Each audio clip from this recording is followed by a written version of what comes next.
예수님의 인기는 절정을 향합니다. 왜냐하면 예수님처럼 가르치는 분이었기 때문이죠. 예수님처럼 치료하는 분이었기 때문입니다. 예수님처럼 우리를 잘 아는 분도 없기 때문입니다. 얼마나 좋은 분입니까? 모든 사람이 예수님 문 앞으로 몰려옵니다. 예수님 새벽 한적한 곳으로 가서 기도하실 정도로 나머지는 시간이 없습니다. 혼자 있을 시간이 거의 없을 정도로 우리 예수님의 인기, 예수님을 찾는 군중들의 열정, 얼마나 뜨거운지. 그런데 오늘 본문에 예수님은 이제 사람들과 부딪힙니다. 이것만 말씀하지 않으면 예수님의 인기는 계속 유지할 수 있고 평판을 계속 가질 수가 있고 갈등할 일이 전혀 없습니다. 그런데 예수님은 이 일로 인해 갈등하고 부딪힙니다. 그건 뭡니까? 죄를 사한다고 말씀하는 것 때문입니다.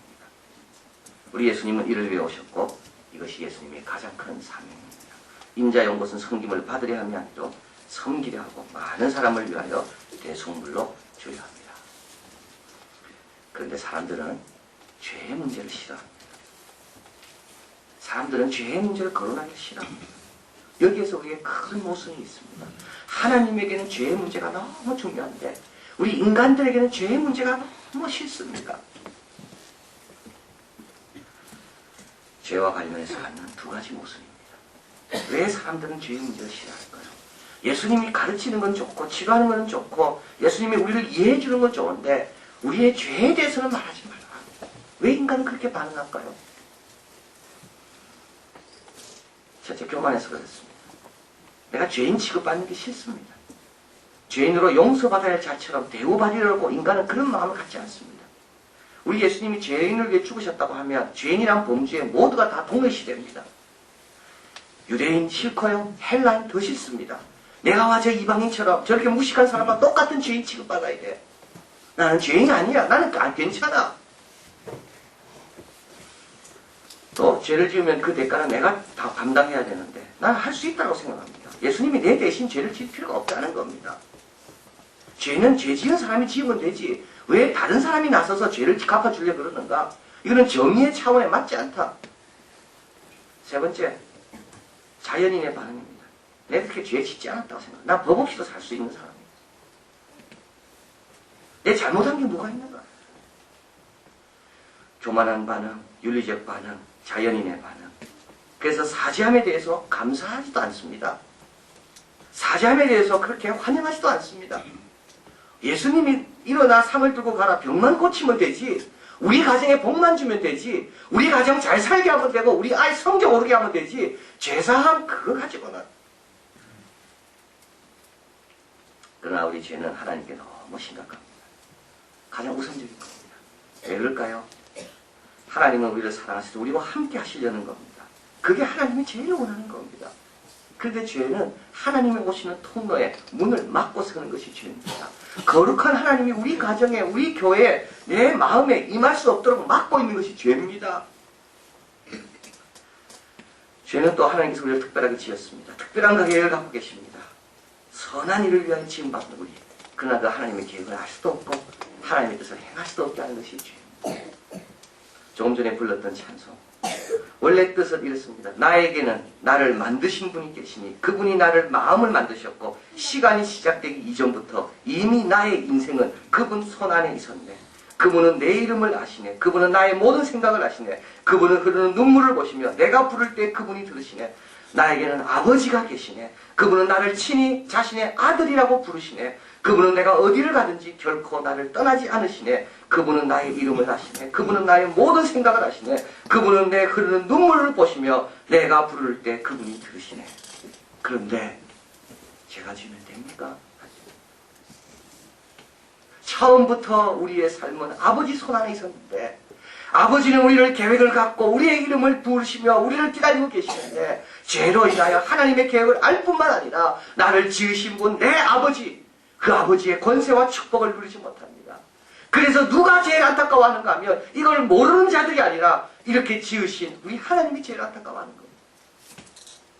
아무리 꽃이 예뻐도요, 아무리 산이 웅장해도요, 아무리 호랑이가 멋져도 하나님의 형상대로 지음받은 인간이 우리 하나님 보시기에는 제일 존귀한 자입니다.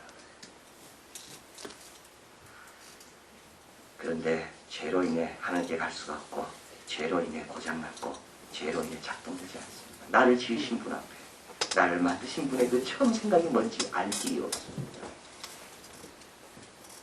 이뿐입니까? 맥스 루키에도 말합니다. 우리가 경험하는 세 가지 큰 파도가 있다. 아무런 대책 없이 이 파도가 쳐오는 것을, 이 쓰나미 같은 것을 맞이할 수밖에 없는, 그 파도 속에 쓸려갈 수밖에 없는 세 가지 파도가 있다. 첫 하나는 무임입니다. 무임이야. 갑자기 이거 왜 해야 되는데?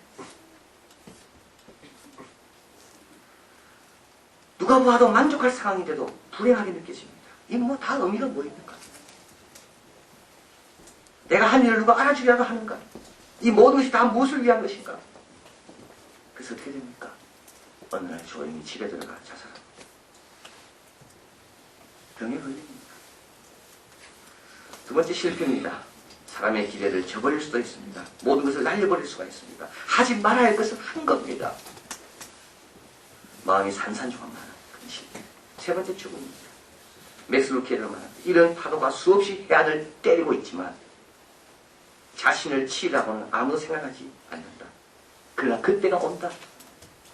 당신이 초대하지 않아도 예상하지 못한 순간에 당신의 청춘, 당신의 순수, 당신의 짝, 당신의 친구를 휩쓸어버리는 그 날이 언젠가 온다.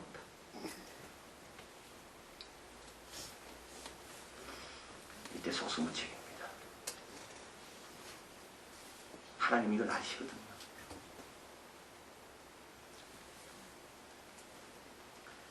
마지막으로 죄로 인해 멸망당하게 됩니다. 죄의 삭은 사망이요. 한 번 죽는 것은 사람에게 정하신 것이요. 그 후에 심판입니다. 자, 그래서 우리 하나님께서 제일 하나님 보시기에 급한 문제, 중요한 문제는 바로 이 죄를 해결하는 겁니다. 그래서 우리 예수님께서, 하나님께서는 1년에 한 번씩 염소를 잡아 그 피를 흘리게 했습니다. 출애굽할 때 6월째 어린 양의 피를 문설주에 바름으로 죽음의 사자가 심판하지 않고 넘어가게 하셨습니다. 그리고 마지막 날에 아들을 보내 죄의 짐을, 죄의 값을 다 감당하게 했습니다. 세상 죄를 지고 가는 하나님의 어린 양, 우리 무리의 죄악을 그에게 다 담당시켜줍니다. 고린도후서 5장 21절, 하나님이 죄를 알지도 못하신 자는 우리를 대신하여 죄를 삼으신 것은 우리로 하여금 저 안에서 하나님의 의가 되게 하려 하십니다. 여러분, 오늘은요, 인류 역사상 하늘과 땅을 통틀어서 가장 특별한 사건이 일어난 날이 오늘입니다. 모든 나쁜 것이 예수님을 향해 쏟아진 것이 오늘입니다. 사탄의 공격이 쏟아집니다. 왜냐하면 사탄은 이것이 이루어지기를 원치 않기 때문에 그렇습니다.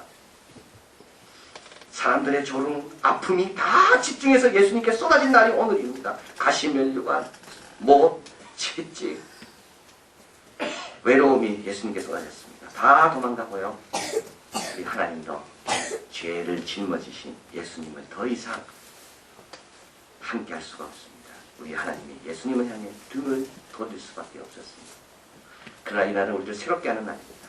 우리 죄가 그에게 전가되었기 때문에 저가 채찍에 맞음으로 너희가 나음을 입은 날입니다. 그리고 이날은 우리 하나님이 영광 받으신 날입니다.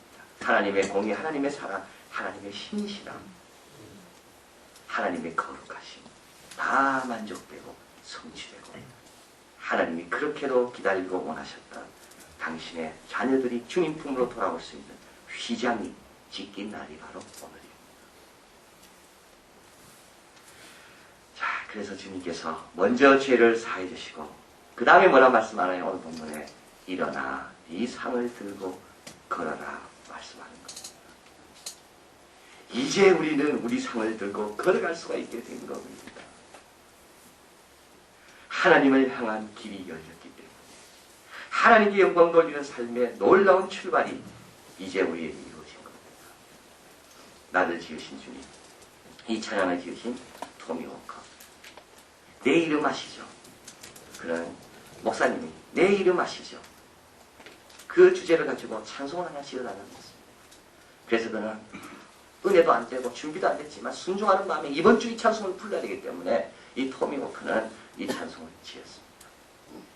근데 자기도 모르게 그 주에는 반응이 없었대요. 그런데 자기도 모르게 이 찬송이 전 세계로 퍼져가면서 많은 사람들에게 주님이 내 이름 아시죠? 나에게 아버지가 계시고 나를 지은 분이 계시고 내 생각은 처음부터 내 삶은 그의 안에 있었죠. 그런 말합니다. 나의 자녀야, 우뚝 서라. 너는 이 우주의 어떤 피조물보다 비교할 수 없는 특별한 자가 되었다. 사도 바울은 말합니다. 누가 능히 하나님 택하신 자를 송사하여 의롭다 하신 이는 하나님이시니 누가 정죄하여 죽으실 뿐 아니라 다시 살아나신 이는 그리스도 예수니 그러나 하나님 우편한 자 계신 자요 우리를 위하여 간구하신 자시나 내가 확신하는 사망이나 생명이나 천사들이나 권세자들이나 현재이나 장래이나 다른 아무 피조물이라도 우리를 우리 주 예수 그리스도 안에 있는 하나님의 사랑에서 끊을 수 없느니라. 오늘 여러분 죄산 받은 걸로 감사하십시오.